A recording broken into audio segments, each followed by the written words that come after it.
누가복음 12장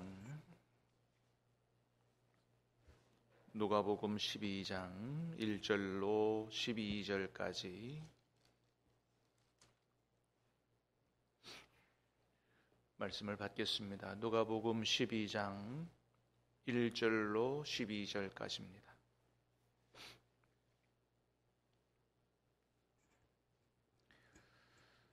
그 동안에 무리 수만 명이 모여 서로 밟힐 만큼 되었더니 예수께서 먼저 제자들에게 말씀하여 이르시되 바리새인들의 누룩 곧 외식을 주의하라.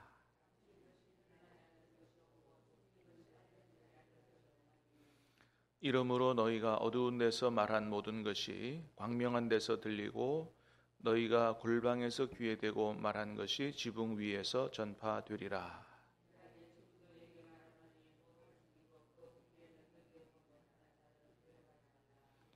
마땅히 두려워할 자를 내가 너희에게 보이리니 곧 죽인 후에 또한 지옥에 던져넣는 권세 있는 그를 두려워하라. 내가 참으로 너희에게 이르노니 그를 두려워하라.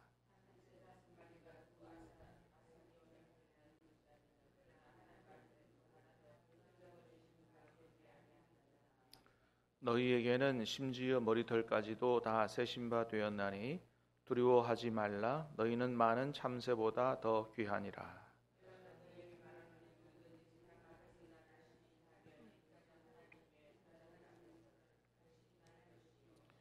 사람 앞에서 나를 부인하는 자는 하나님의 사자들 앞에서 부인을 당하리라.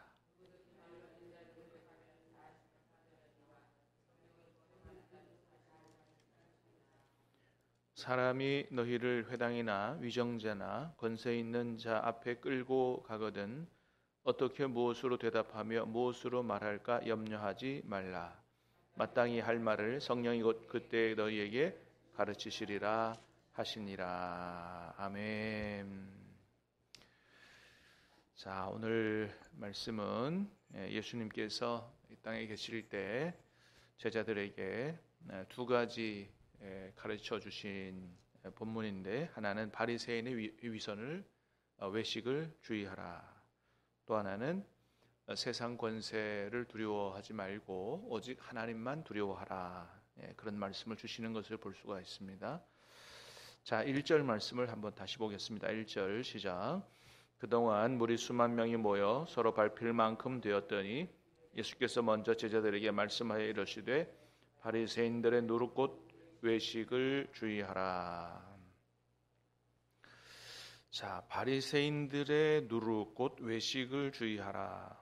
여러분 우리가 잘 아는 것처럼 여기서 말하는 외식은 밖에서 밥 먹는 외식 아니고 겉과 속이 다른 거, 그걸 가리키죠. 자, 어제 주일이라 우리 새벽에 모이지 않아서 못 봤습니다만은 그 바로 앞에 11장 37절 한번 보겠습니다.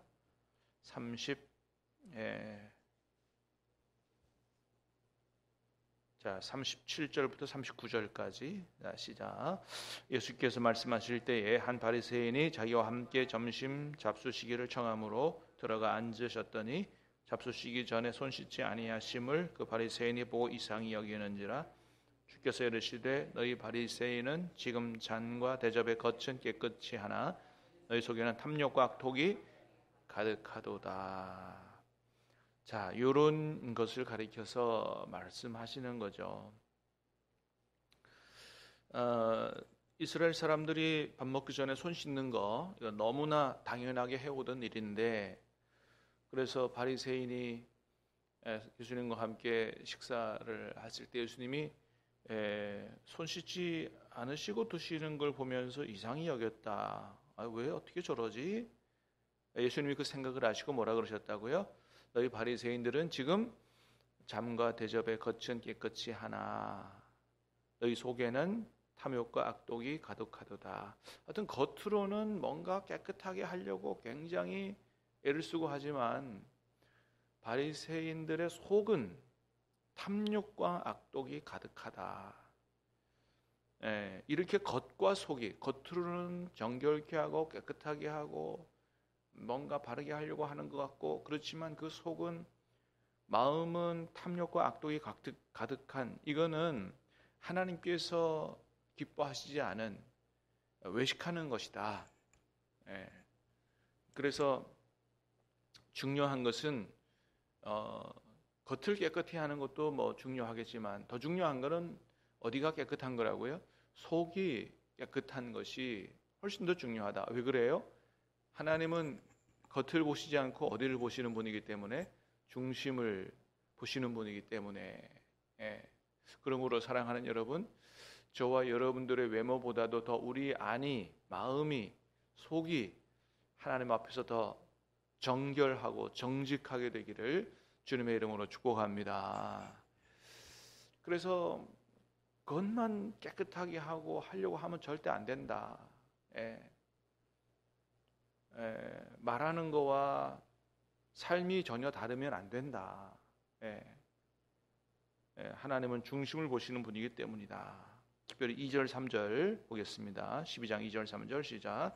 감추인 것이 드러나지 않을 것이 없고 숨긴 것이 알려지지 않을 것이 없나니 이러므로 너희가 어두운 데서 말한 모든 것이 광명한 데서 들리고 너희가 골방에서 귀에 대고 말한 것이 지붕 위에서 전파되리라. 자, 외식을 주의하라. 안 보이는 부분, 특별히 우리 속마음 더 깨끗하게 해야 된다. 이유가 뭐라고요? 감추인 게 드러나지 않을 것이 없고 숨긴 것이 알려지지 않을 게 없다. 다시 말해서 다 드러나게 돼 있다는 겁니다.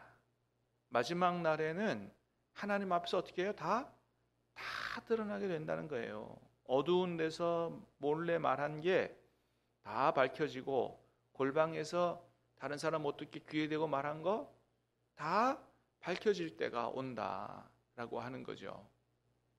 여러분, 아무리 숨기려고 해도 하나님 앞에 가면 어떻게 해요? 다 드러난다는 겁니다. 여러분, 이게 무서운 거 아니겠어요? 이 굉장히 무서운 거죠. 남몰래 죄를 짓고 그랬는데 나중에 하나님 앞에 가면 그거 다 밝혀진다는 거예요. 여러분, 꼭 하나님 앞에 가야만 밝혀지는 건 아니에요. 이 세상에서도 그렇습니다. 가끔 뉴스에 이렇게 죄 지은 사람들 나오는 거 보면 자기가 몰래 이렇게 죄 짓고 죄의 기록 이거 안 드러나도록 하기 위해서 막 핸드폰도 부시고 그죠? 근데 나중에 포렌식이라고 하는 거 그거 해서 하면 삭제했던 것도 어떻게 해요? 다 드러나더라는 거예요. 다 드러나더라. 그래서 경찰이 포렌식 절차를 거치니까 그 안에 다 모든 죄의 기록들이 다 드러나더라. 사람들 앞에서도 다 드러나는데 하나님 앞에서 숨길 게 어디 있느냐? 없다는 겁니다. 그래서 하나님 앞에 가 섰을 때 우리가 지은 죄, 회개하지 않은 죄, 이런 죄들이 다 드러난다는 것을 생각해야 된다. 그건 정말 무서운 거다. 그렇잖아요. 예를 들어서 아내 몰래 남편이 바람 피고 있었는데 나중에 몰래 피던 바람 피다가 발각이 됐어.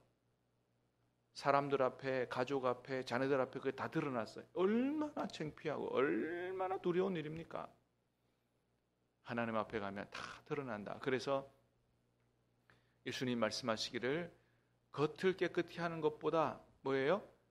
다른 사람들이 보이지 않는 그런 부분들을 훨씬 더 중요하게 생각하고 하나님 앞에 정결하고 정직하게 그렇게 해야 된다. 그래서 죄 짓지 않아야 되고 어쩌다 죄를 졌으면 어떻게 해요? 회개해야 되죠. 회개하면 하나님이 우리 죄를 도말해 주시는 줄로 믿습니다. 기록이 안 도말해 주신다는 얘기는 뭐라고요? 벽에 지저분한 게 묻었는데 도말, 페인트 칠해가지고 말소시킨다는 거거든요. 여러분, 아무리 더러워도 페인트 칠을 새로 하면 어떻게 해요? 깨끗해지잖아요. 이 더러운 게 하나도 안 남잖아요. 페인트 칠을 싹 하면. 그거와 똑같다라는 것입니다. 우리 죄를 세상에 우리가 죄를 짓고 교도소 갔다 와도 세상에는 기록이 남습니다. 그래서 전과자라 그러잖아요. 그런데 하나님 앞에서는 어떻게 한다고요? 회개하면 전부 용서해 주셔서 예수님의 피로 전부 씻어 주셔서 기록 자체가 안 남도록, 그래서 하나님이 우리가 비록 죄인이지만 예수님의 보혈의 은혜를 받은 사람은 어떻게 해요? 죄인이 아니고 의인이라고 하나님이 인정해 주신다는 게, 여러분 이게 얼마나 큰 은혜냐. 우리 주 예수 그리스도의 십자가의 보혈의 은혜가 우리의 모든 죄를 씻어 우리를 하나님 앞에 의인으로 세우는 놀랍고 놀라운 하나님의 은혜요 축복인 줄로 믿습니다. 그래서 어떻게 해요? 회개하라고 하나님 말씀하시잖아요. 죄를 지어서 망하는 게 아니고 회개하지 않아서 망한다라고 말씀하시잖아요. 얼마나 큰 은혜인지 모릅니다. 그래서 첫 번째는 죄 짓지 말고, 두 번째는 죄 지으면 회개하고, 하나님 앞에 섰을 때 회개하지 않은 죄가 없도록 그렇게 해야 된다라고 하는 것입니다. 자, 여러분, 그렇게 하려면 우리가 철저히 어떤 삶을 살아야 돼요? 하나님 앞에서의 삶을 살아야 된다. 세상 사람들이 가지고 있지 않은 믿음이 우리에게 있어야 됩니다. 하나님은 살아계시고, 살아계신 하나님이 늘 나와 함께 하시고, 나와 함께 하시는 하나님은 나를 도와주시는 분뿐만이 아니라 나의 모든 삶을 다 지켜보고 계시는 분이다. 그래서 요셉은 보디발 아내의 유혹을 받을 때 그 하나님을 생각했어요. 내가 어찌 이 큰 악을 행하여 하나님 앞에 범죄하겠느냐. 하나님이 지금 나를 보고 계신다. 절대 할 수 없다. 죄의 유혹을 이긴 것이죠. 그거를 코람데오의 삶이다, 그렇게 얘기합니다. 라틴어인데 하나님 앞에서 그런 뜻입니다.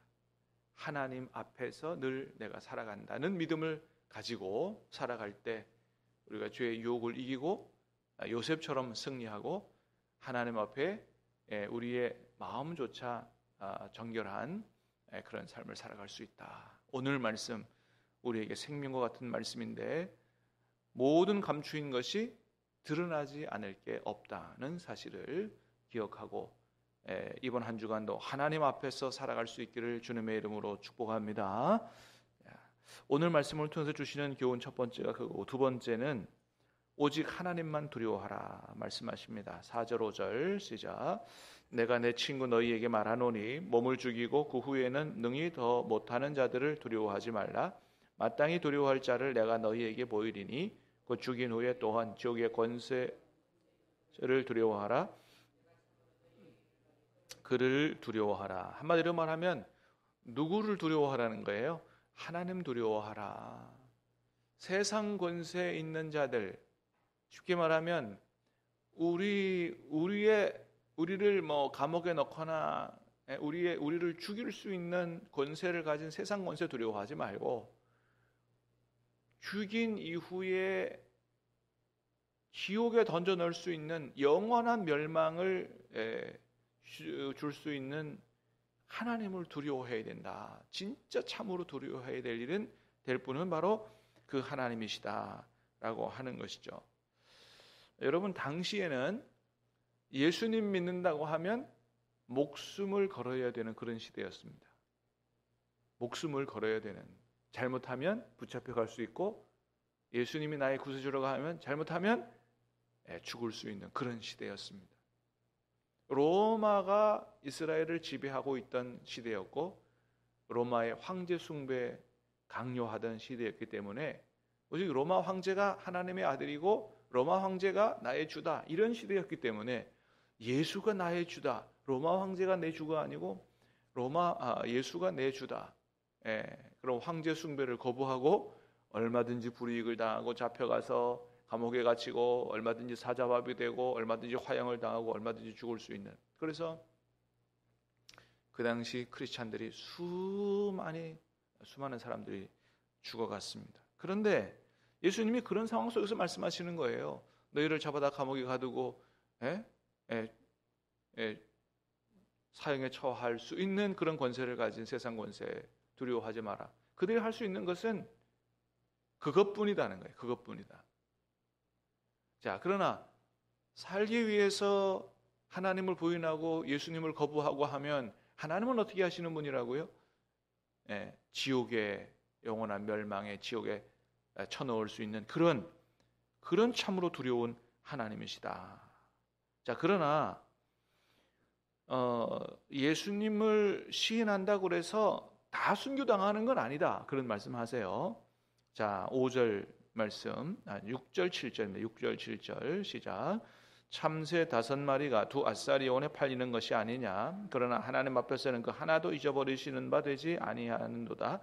너희에게는 심지어 머리털까지도 다 세신 바 되었나니 너희는 많은 참새보다 더 귀하니라. 자, 참새조차도 팔려가는 게 누구 허락 없이는 안 된다고요? 하나님 허락 없이는 안 된다. 하나님은 우리의 머리털까지도 다 세고 계신 분이다. 그만큼 우리에게 세밀한 관심을 기울이고 계신 분이시기 때문에 우리가 잡혀가거나 불이익을 당하거나 순교당하거나 누구 허락 없이는 안 된다고요? 하나님의 허락 없이는 안 된다. 그러니까 세상 권세자들이 그렇게 우리를 위협하고 그렇게 한다고 해도 하나님의 허락 없이는 일어나지 않으니 걱정하지 마라. 하나님이 지켜주실 것이다. 그러나 잡혀가거나 죽음 앞에 처하게 된다 할지라도 하나님이 허락하시는 건데, 그래서 하나님의 허락하에 순교당한 사람들이 많죠. 순교를 당한다 할지라도 우리에게는 뭐가 있다고요? 영원한 세계가 있다. 영원한 하나님의 나라가 있다. 믿습니까? 그래서 진짜 하나님을 믿는 사람은 죽음을 두려워하지 않습니다. 내가 지금 죽어도 나는 누구 품에 안겨요? 하나님 품으로 가서 영생에 참여할 것을 확실히 믿기 때문에 죽음조차도 넘어설 수 있는 힘이 바로 그 믿음의 신앙의 힘으로부터 온다라고 하는 것이죠. 그래서 절대로 사람들 앞에서 예수님을 부인하지 마라 말씀하시죠. 8절 9절입니다. 시작. 내가 또한 너희에게 말하노니 누구든지 사람 앞에서 나를 시인하면 인자도 하나님 사자들 앞에서 그를 시인할 것이요 사람 앞에서 나를 부인하는 자는 하나님의 사자들 앞에서 부인을 당하리라. 나를 이 세상에서 사람들 앞에 시인하면, 여러분 지금 우리 상황으로는 내가 예수 믿는다고 하는 게 뭐가 어려워요, 그죠? 뭐가 두려워요? 지금 예수 믿는다고 해서 우리를 감옥에 가두거나 죽이는 나라가 아니기 때문에 두려워할 게 없죠. 그런데 요 말씀이 쓰인 그 당시는 어떻다고요? 얼마든지 목숨을 잃을 수 있는 위험이 있는 시대다. 그래서 누구든지 나를 시인하면 구원을 얻는다는 말은 단순히 입술로만의 시인이 아니고 뭐예요? 목숨을 걸 정도의 진실된 고백을 얘기하는 것이죠. 그렇습니다. 자, 그래서 만일 부인하면, 이 세상에서 목숨을 구하고자 부인하면 어떻게 해요? 예수님도 우리를 부인하실 것이다. 영생에 들어가지 못하게 된다. 그리고 권세자들 앞에 끌려갈지라도 염려하지 마라 말씀하세요. 11절 12절 시작. 사람이 너희를 회당이나 위정자나 권세 있는 자 앞에 끌고 가거든 어떻게 무엇으로 대답하며 무엇으로 말할까 염려하지 말라. 마땅히 할 말을 성령이 곧 그때 너희에게 가르치시리라 하시리라. 아멘. 끌려가서 어떻게 뭔 얘기해야 될지 모를 때 예수 믿는다고 얘기를 해야 되나 안 믿는다고 해야 되나 갈등하고 할 때 너무 염려하지 마라. 오직 주님만 바라봐라. 성령님만 의지해라. 그러면 성령께서 어떻게 해요? 우리 안에서 마땅히 해야 될 말을 할 수 있도록 그렇게 가르쳐 주실 것이다. 그래서 담대하게 예수님을 시인하고 할 수 있도록 영생에 들어가도록 그렇게 하실 것이다 라고 하는 것입니다. 여러분, 우리가 이 세상을 또 한 주간 살아가면서 때로 정말 우리의 그 신앙적 정체성을 드러내야 될지 말아야 될지 또 고민스러울 때도 있을지 모르겠어요. 예수 믿는다고 해서 감옥 가거나 지옥 가거나 순교당하거나 하는 시대는 아니지만 얼마든지 불이익을 당할 수도 있고 그럴 수도 얼마든지 있습니다만은 그럴 때 우리 안에 있는 성령께서 마땅히 우리가 해야 할 말들을 할 수 있도록 도와주신다는 것입니다. 그래서 믿음을 지키고 하나님 앞에서 바르게 살아갈 수 있도록 도우신다는 것입니다. 원래 성령께서는 우리에게 우리의 모든 것을 도와주시러 오신 보혜사이신 줄로 믿습니다.